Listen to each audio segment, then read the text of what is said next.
Welcome to All of This and More. I'm Charlotte Donlon, and I'm so glad to have Jared Ledesma here with me today for a conversation on beholding and art and some art that I got to see this summer. Jared, before we dive into our conversation, I'd love for you to share a bit about yourself, professionally, personally, anything that you'd like to share. Sure.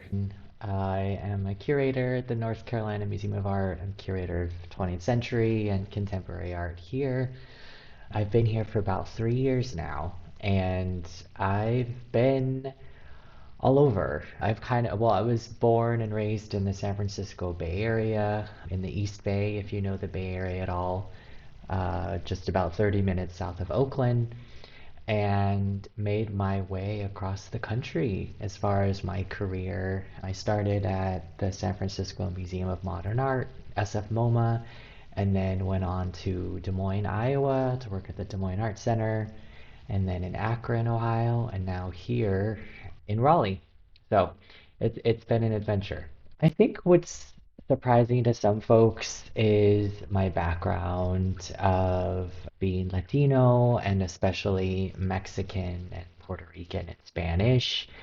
Um, and then often I get asked if I speak Spanish, and I don't. And because I'm a third generation, and also, I was primarily raised by my mom, who was raised in a family where you were supposed to assimilate, where English was the language in the household and outside of the house. And although my dad's side, my abuela, she spoke Spanish often and to me. And so sometimes, I hear it, I can understand. And she always had novellas on in the background all the time. And so, but I do like sharing that aspect of my background and my community. That's wonderful. Thank you for sharing that with us, that aspect of your background and your professional sort of journey that brought you to North Carolina, to Raleigh. So now I'm interested in how your mom influenced your interest in art and then I guess a question I have for you is, do you make any art beyond like the work you curate and your work as a I love curator? that. I love talking about my mom. She's a very strong woman, and I didn't grow up with art around me. We didn't have an art collection. I wasn't really taken to museums as a child. My family's background is working class, working in canning factories and in um, strawberry fields and so on. And my mom very she was very encouraging about following my dreams and what I wanted to do in life. And after a failed attempt at going to community college once, I went back to school again and decided I wanted to be a curator. And she didn't really have an idea or a concept of what that was. And sometimes I still don't think my family really knows what I do, or they don't really understand the idea of what a curator is, which is fine. I get it. I lived primarily at home throughout college and grad school to save money. And I would come home and just tell her about reading Foucault or Derrida and all this theory and art history and methodologies, and she would just listen and be like, wow, this is a lot. And always incredibly supportive for every job interview and every rejection and every job I got, and just always there for me, which is pretty amazing. I also had an aunt, Auntie Carol, who was an artist, was an amazing person. She was also a counselor at Cal State East Bay in the Bay Area. She worked for a program that helped first generation Latino students find employment after college. But like I said, she was also an artist. She did watercolor, and she had a small library of art books in her home. And there are a lot of memories of me sitting in that corner of the house going through her art books, and especially Georgia O'Keeffe. So that was very influential as well. Okay, very cool. So your mom wasn't super into visual art, but she listened to novellas. The person listening or watching novellas, that was my grandmother, my abuela. But my mom, she is a voracious reader. And now that she's retired, she'll go to the library and get maybe like 5 or 6 books. She reads about one book a week, maybe more, and she just, yeah, I mean, constant reading, and she does like storytelling, especially loves books with more dialogue than narration or prose, and she just, yeah, she loves the storytelling aspect. She'll often come to me and be like, oh, I read about this museum or this person is living in Paris and they're going to these museums. So that's always fun. Thank you so much for indulging my interest in how parents and caregivers give art to Absolutely. children and how we give it to each other. My kids are 22 and 20, so I'm definitely on the receiving end of what captures their attention often. So probably more so now. It's flowing that way instead Hmm. of the other way. I would love for you to describe a typical day or week. There's never really a typical day in my job, which makes it fun. So I have a distinct purview here at the museum. There are 10 curators here.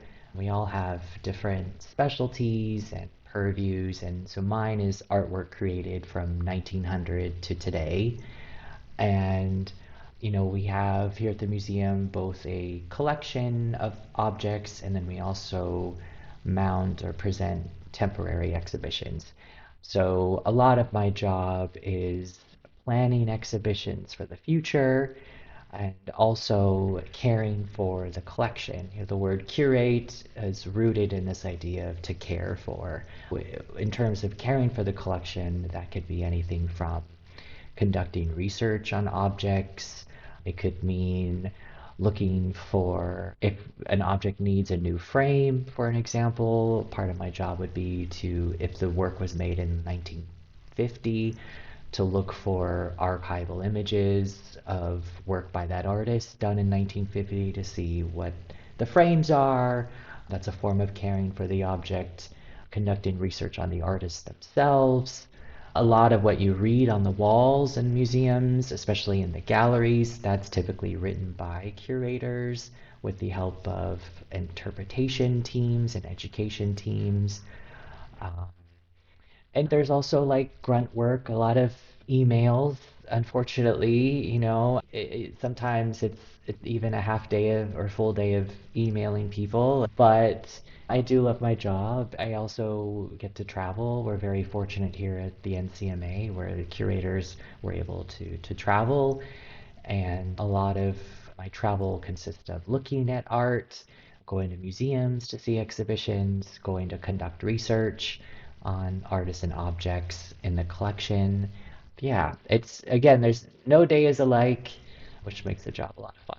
Well, thanks for giving us a peek into what some of the activities and responsibilities are for your job.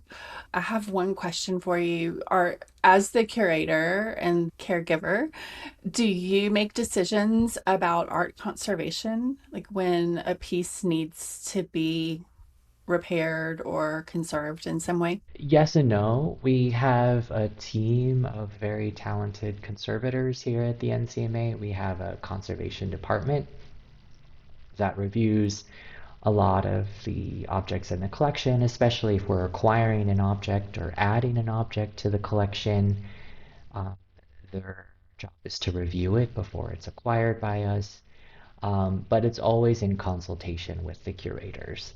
So they'll have their area of expertise. For example, we have a paintings conservator. We were just looking at a painting a couple weeks ago, and she'll give her opinion as to what she recommends to do or to have done to the painting, and then I typically would sign off on it because the object is essentially within the collection that's under my purview. So it's teamwork, the process. So I'm learning a little bit about art conservation thanks to the Georgia Museum of Art that's doing a sort of a public conservation project of one of Oh, Joan Mitchell's right. paintings. Mm-hmm. So I've been learning about that, and I know there are art conservators, if Mm-hmm. I'm saying that right. But I was interested in the input that the curators get to give in those decisions and that Mm-hmm. sort of thing. Okay, so thank you again for helping me Yeah, understand no, a I little bit love those more about your questions. work and you as a person too, and like the women who raised you. Yes. Um, so one question I love to ask guests on this podcast and in other conversations I have with people is how does engaging with various forms of others' art, so music, film, TV, visual art, help you belong to yourself and the world? Yeah, it's a form of expression that helps me kind of understand emotion and ways of seeing in different ways that I hadn't before.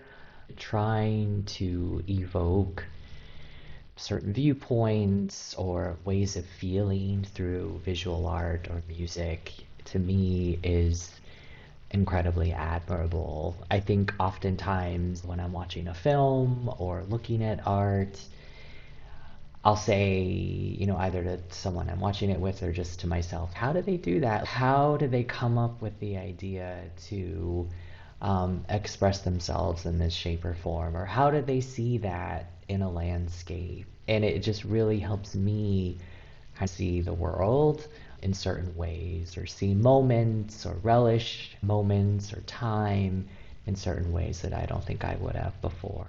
I love that, how it sort of expands your, what are you expanding? I don't want to speak for you. I would say maybe perhaps my senses. Yeah. Um, And yeah, awareness, maybe yeah, that's awareness is what great. I was thinking, like expanding your Mm-hmm. awareness of things around you and things Mm-hmm. within you, Yeah, I think maybe. you're right. I do a lot of writing and work on Mm. loneliness and belonging, and I don't think there's any like one definition of loneliness or belonging. And I think that, if we have a personal definition or something that makes sense to us, it could change next hour or next week based on our circumstances or season of life. So it's sort of a nuanced, always changing, nebulous sort of thing. And I think that's one reason I like to talk about it because we all can have just opinions and thoughts on it that change all the time. I'll never run out of anything to Mm-hmm. say about it. So thank you. Is there some art that has nourished you over the past few months from any medium, genre, Yeah, whatever? so I was thinking about this, and it just so happens that there's an exhibition. I was in DC a few weeks ago and was able to see an exhibition I'd been wanting to see. It's actually called Pictures of Belonging, which is really funny. It's focusing on three artists, three Japanese American artists, and I don't really remember the last time I've actually cried in an exhibition. It's been a while. Like it just brought me to tears, certain moments of the show, and it was incredibly moving and focusing on their careers. I'm trying to remember, I think three sections, starting with all three of them were raised in California, and this was kind of early to mid 20th century. And one of them actually, I think two of them were in the Bay Area, and one of them lived in Hayward, uh, which was crazy because a lot of my family is from Hayward, and I actually lived in Hayward as a child for a little bit. Hayward and Union City, where I primarily grew up, is formed from many immigrant communities. It's incredibly diverse. And one of the artists, and I'm forgetting which one, but they actually painted a few landscapes of Hayward, and they were in the show. This was at the Smithsonian American Art Museum. To see that was amazing to see a depiction of Hayward, California. That was incredible. But they were all three just very talented artists. So that was the first section of like California, and then it went into World War II and the internment of Japanese citizens and their experience. Two of them were interned. One of them escaped internment and fled to New Mexico, and about the art that they created during World War II. And two of them, the art that they created while interned. And that was just incredibly moving. And those pictures, those paintings were just, I think I was just gutted looking at them and incredibly moved.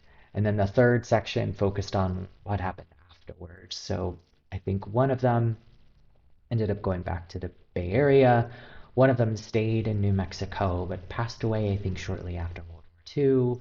And the third moved to New York City and kind of blossomed into working more in abstraction.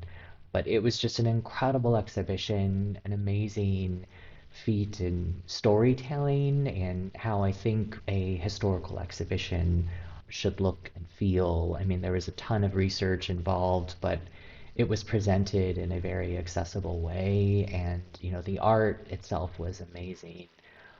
So that definitely made a huge impact on me. Wow, it sounds very powerful. Thanks so much for describing that. And I mean, especially right now in this like moment politically and culturally. One reason I love art and one reason I love the intersection of art and history and place and time. I look forward to researching it a bit online and maybe tracking down Yeah, a catalog. definitely. I want to hear a bit about how you see, like the act of seeing, and how your work as a curator has formed you to see how you see. I think it really starts with my training in art history. I went to San Francisco State, and I was fortunate to take classes with Whitney Chadwick, who is an art historian renowned for her work in women and surrealism.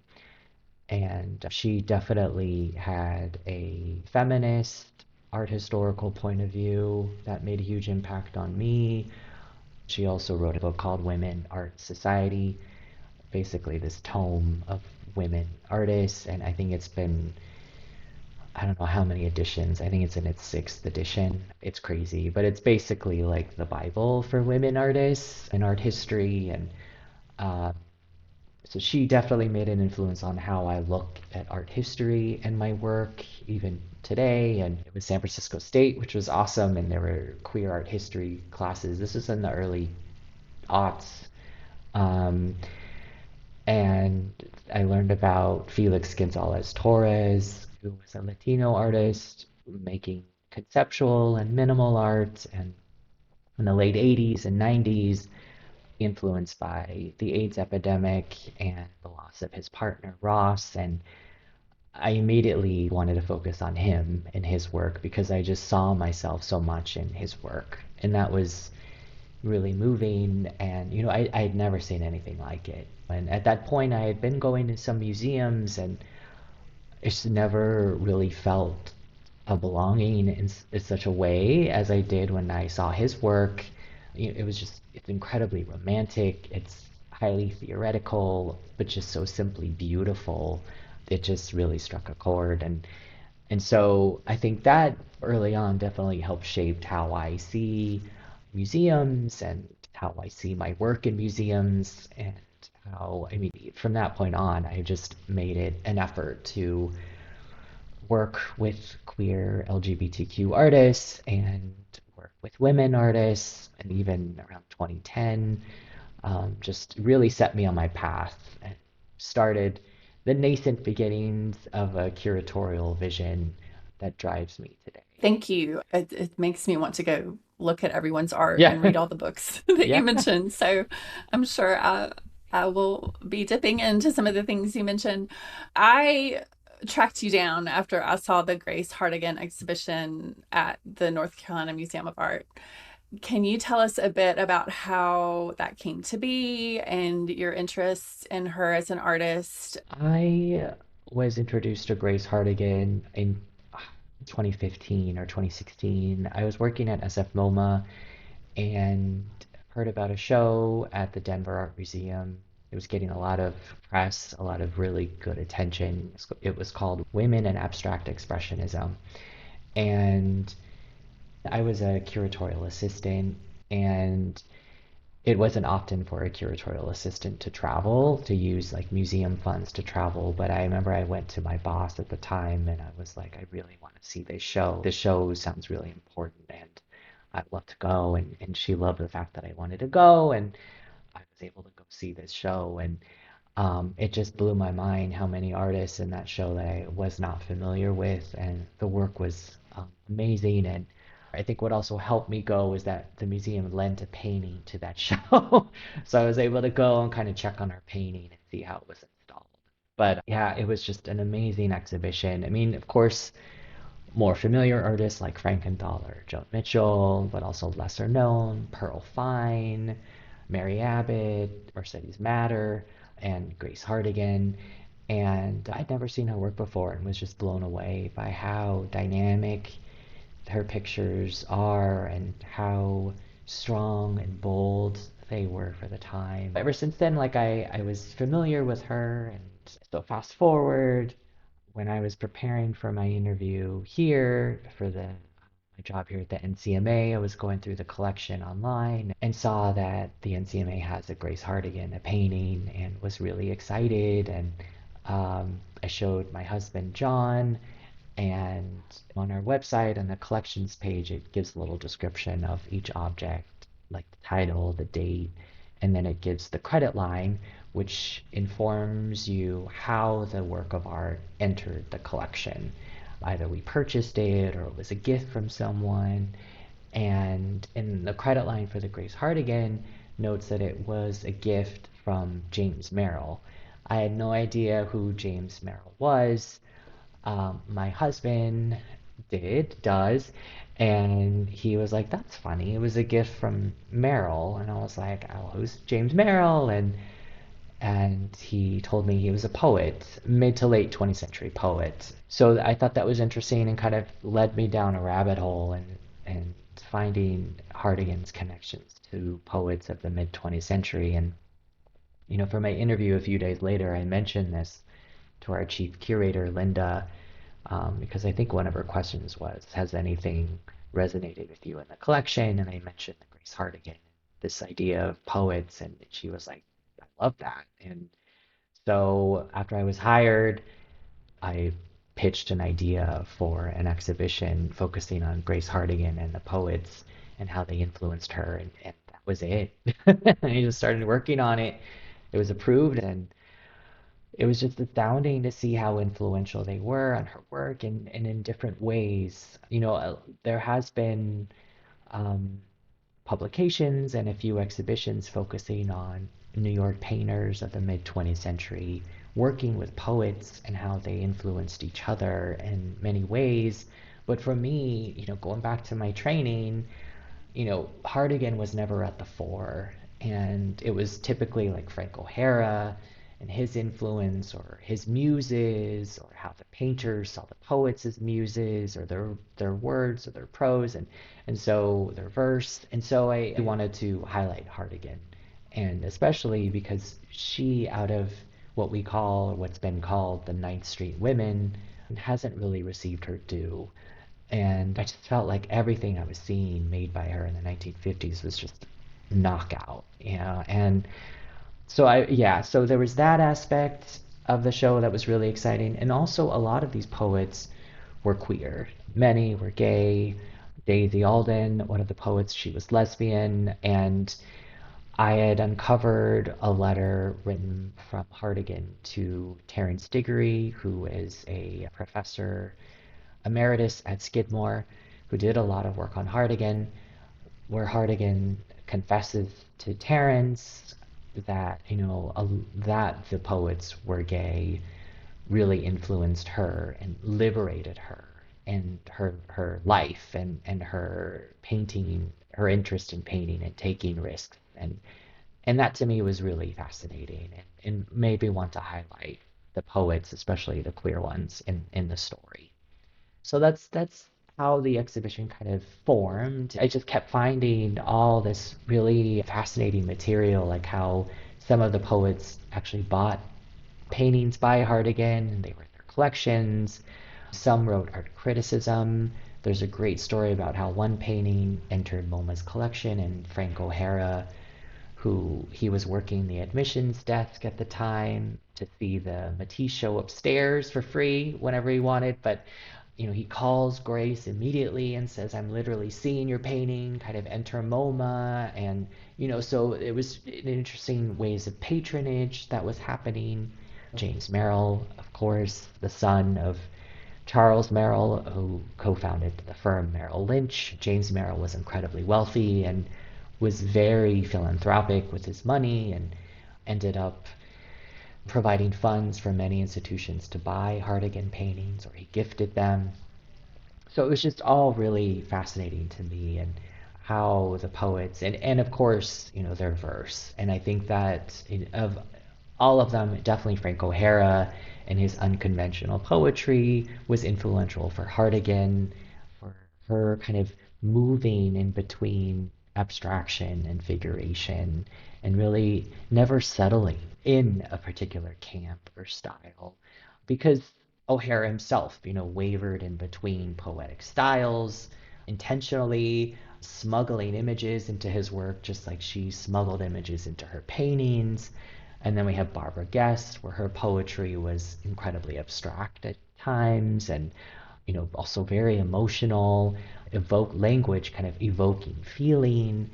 And we see Hartigan responding to Guest poetry in similar ways too. So I could go on, but it just was just an amazing show to work on. And as a curator, we when we organize exhibitions, we try. There's an attempt to see things in the show beforehand, just in case. They could be a dud, so you don't want a dud at the show. So you try to go see things if you have questions, or if it's a little sketch.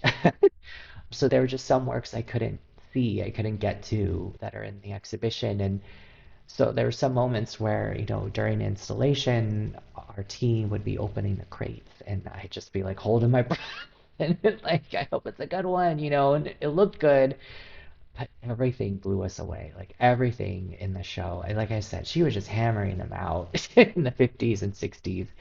And that was another thing too that I wanted to come out of the show, was that, I think this is changing now, maybe in the past few years, but there was this trend of saying these women artists in the mid 20th century were overlooked, even during their time. Not Hartigan. She was successful like very early on. I mean, MoMA acquired her work in 1953, and that was the first painting she had ever sold, and it was to MoMA. And then from then on, it was just done. Like she sold everything in the 1950s. She said she wasn't making them fast enough. And so that was also something I wanted to hammer home too, that she was successful really from the start. Yeah, she was. And I mean, the exhibition was stunning. And I was able to go to North Carolina over a weekend to see it. I was like, oh my God, this is here.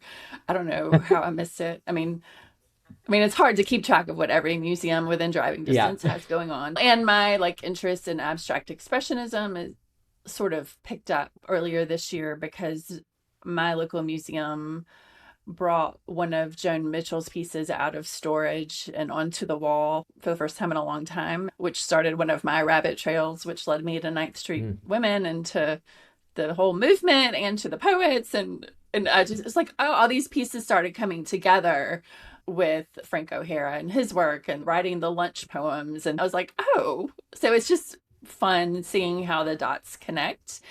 And then hearing about their lives and their stories and how that intersection of poetry and art. And I love how in the exhibition there's a conversation happening between Hartigan and Guest. And that one painting where Guest was trying to convince Hartigan that it was finished and she disagreed with her, but then she was like, okay, yes, it's finished Yeah. and you can have it. Like, I love that story, Hmm. that detail, and getting to see that object. Hmm. And I don't know, it's just a very cool way that the past, present, and future are able to mingle together. I think that's one thing art does for us. Hmm. So it's so interesting to hear about how it came to be and your personal like story of it and how it will be tied to your work in North Carolina for your whole Hmm. life. And shout out to your boss who found funding for you to go see that exhibition in It Denver. was in Denver, Denver. is that Yep. right? Hmm.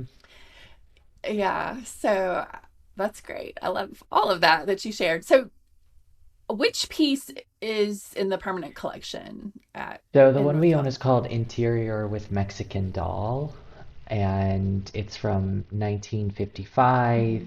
and it features, depicts paper mache doll that Hardigan bought while living in Mexico briefly in 1949, and then a um, kind of the face of a classical bust that she would have in her Hmm. studio that she would use to hang her hats on. Okay, I remember that one. I Hmm. liked that one. And I love how, so I'm not an art expert. I just look at it and like it, you know. That's kind of how I am with everything I'm interested in. I mean, I'm a Mm. writer. I know more about that. I have an MFA in creative writing, so that's the closest I get to being knowledgeable of anything. But like getting to see the wedding, the bride Grand Street one called Brides. Grant. Oh my God. Like getting to see her work was such a like this luxurious feast of all of Hmm. it together, you know? I think that's what I love about these sort of special exhibitions Hmm. that are focused on one artist or one theme. It was just sort of blew me away. And I was so glad I got to go 2 whole days, although I wish I lived in North Carolina and could go every day the whole time it was up. So now that it's It down just now, came right? down. Hmm. Yeah, like a couple, like in the Hmm. last week or so. What happens afterwards? Like, will you miss it? Will you miss your art friends? Yeah, so, well, I'm very thankful we were able to publish a catalog. So, the catalog continues the story and also the show will continue. It's traveling to the Portland Museum of Art in Maine. It'll open there in October, and then it'll go on to the Sheldon Museum of Art, which is in Lincoln, Nebraska. So it's still going and it'll look different at both venues, which is exciting, and especially at the Sheldon. And so it's not done entirely, but I will say I looked down at the gallery yesterday. Our offices are on the third floor of the East Building, and there's a area where we could look down into where Hardigan was, and everything was gone, and it was sad. It was just really amazing having all those pictures and, like you said, in one place and being able to go downstairs and see them was pretty incredible. Yeah. Will you get to visit the shows at the other locations when they're Yeah, installed? so this is typically what happens when a museum takes a traveling show or the curator at the institution that's receiving the show, they'll lay out the show according to like their space and then kind of run that layout by the original the curator who organized the exhibition. And so I was able to see how it's going to look in Portland, and it's going to look glorious. They have a great space, and I'm excited. And I'll go out for the opening, and I'll give a lecture as well to their members, and I'm excited. So we have a few minutes left, and I'd love to hear how the season of summer, like what you see during the summer and what you behold. Are there any rituals or any things that like remind you of summer or anything new from this summer that will remind you of summer moving forward? Just any thoughts you have on that. Yeah, I am a runner, and as you know, I grew up in the Bay Area where like the weather is just perfect for running any time of day, really. And then I moved to Iowa, where in the winter it's -5, and in the summers it's 90 something, and actually humid. Some folks are surprised, but it does get humid in Iowa, and that definitely changed my running habits. But in the summers, I definitely appreciate, especially now living in a climate where it gets very warm in the summer, and it gets cold here in Raleigh. It gets, about the 20s. So in the summer, I really appreciate because it gets too warm in the evenings or during the day. I like getting up early and going running. And I really appreciate the light, that there's sunlight, at 5:45 or 6 a.m. I really cherish those moments. I think it's really beautiful, and how quiet and still the world is. Um, and I just noticed, I think it was yesterday, I got up to go running and it was dark and it was sad. It was like, oh no, the time's already changing and it's season's changing, and um so that sucks. But I also love, the long nights in the summer. I love how you notice the light in the dark That's very It is. artistic of No, you. you're right. In my research and learning about like Joan Mm-hmm. Mitchell, for example, and is I probably who I've studied the most, and I've just been paying more attention to light in paintings and how artists are able to make light Mm-hmm. happen in their Mm-hmm. paintings. Even if I don't know the I right love words to that. describe it, I can at least go, oh, that seems like Mm-hmm. light right there. And I'll get as close as I can without getting in trouble and see like what, marks Mm-hmm. and gestures like made the thing. And I think hearing her words, it just made me pay more attention. It's so fascinating. And so I think even by the time I was in North Carolina and like looking for the light in Mm. Hardigan's work and the shadows and the darkness, I don't want to keep you too long. I really appreciate you taking the time to have this conversation. I think hearing more about your story was great. Well, it was so good to hear some of like your story of grace. It Sure. was just lovely. So thank you for sharing it and thank you for being willing to have this conversation with a stranger who contacted you out of the blue, one of those emails you had to Yeah. respond to Yeah. one No, afternoon. of course. It's been my pleasure. Okay. Well, I hope you have a good day, good rest of the week, and I look forward to seeing how the Grace Hardigan show like travels. And anyone who's listening, I'll put information about the show and the two other locations it'll be at on the show notes and more of Jared's mentions and recommendations will be listed as well. But thanks so much Sure. for Thank joining me. you. It's been fun.